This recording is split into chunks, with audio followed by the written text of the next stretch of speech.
Dans le contexte des pathologies cardiovasculaires, le syndrome d'apnée du sommeil est une pathologie extrêmement fréquente puisqu'elle touche 5 à 20% de la population, avec une prédominance chez les hommes, et surtout elle s'accompagne de conséquences cardiovasculaires très importantes puisqu'elle entraîne notamment, elle favorise la survenue d'hypertension, de l'athérosclérose, mais aussi de l'infarctus du myocarde et de l'accident vasculaire cérébral. Parmi les différentes composantes de la pathologie qui entraînent en fait des arrêts respiratoires au cours du sommeil, eh bien, au cours des arrêts respiratoires, on a un abaissement répété de l'oxygène dans la circulation sanguine, et cet appauvrissement répété en oxygène dans le sang favoriserait la survenue de ces complications cardiovasculaires.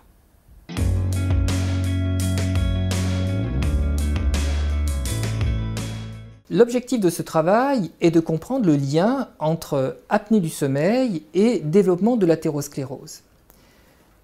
L'hypoxie va impacter au niveau des vaisseaux, mais on ne sait pas de quelle façon, s'il existe des intermédiaires qui vont entraîner le développement de cette athérosclérose. Parmi ces intermédiaires, la graisse, qui est un tissu tout à fait normal dans notre organisme, qui est pathologique lorsqu'il y en a trop, c'est le cas de l'obésité, eh bien cette graisse, indépendamment d'une obésité, lorsqu'elle serait exposée à l'hypoxie intermittente, eh bien elle pourrait contribuer au développement de conséquences pathologiques comme l'athérosclérose, en relarguant des hormones et d'autres produits inflammatoires. Donc l'objectif de notre travail va être de voir si l'hypoxie intermittente entraîne des altérations de cette graisse et voir si ces altérations vont contribuer au développement de l'athérosclérose.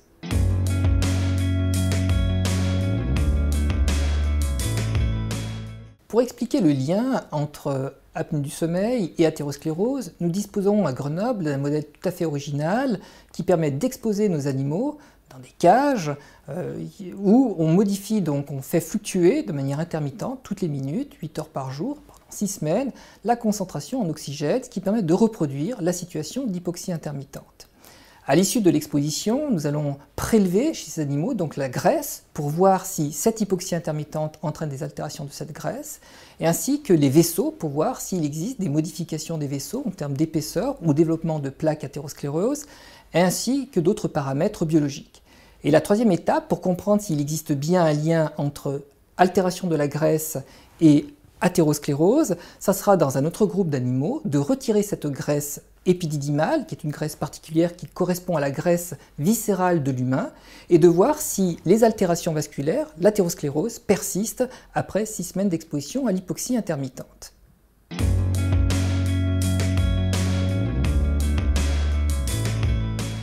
En termes de prévention et de traitement, quels sont les intérêts de ce projet de recherche?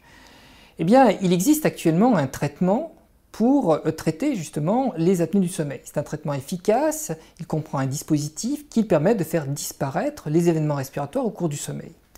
Malheureusement, 20 à 30% des patients ne tolèrent pas ce traitement. Par conséquent, il est donc très important de comprendre les mécanismes qui conduisent aux différentes conséquences pathologiques du syndrome d'apnée du sommeil. Comprendre les mécanismes va permettre de mieux repérer les patients à risque et de leur proposer des traitements alternatifs lorsqu'on ne peut pas justement les traiter avec ce dispositif, mais des traitements qui seront cette fois-ci ciblés sur des nouvelles cibles moléculaires que nous aurons identifiées grâce au projet de recherche. On peut donc remercier la Fondation Cœur et Artères d'avoir soutenu notre projet de recherche.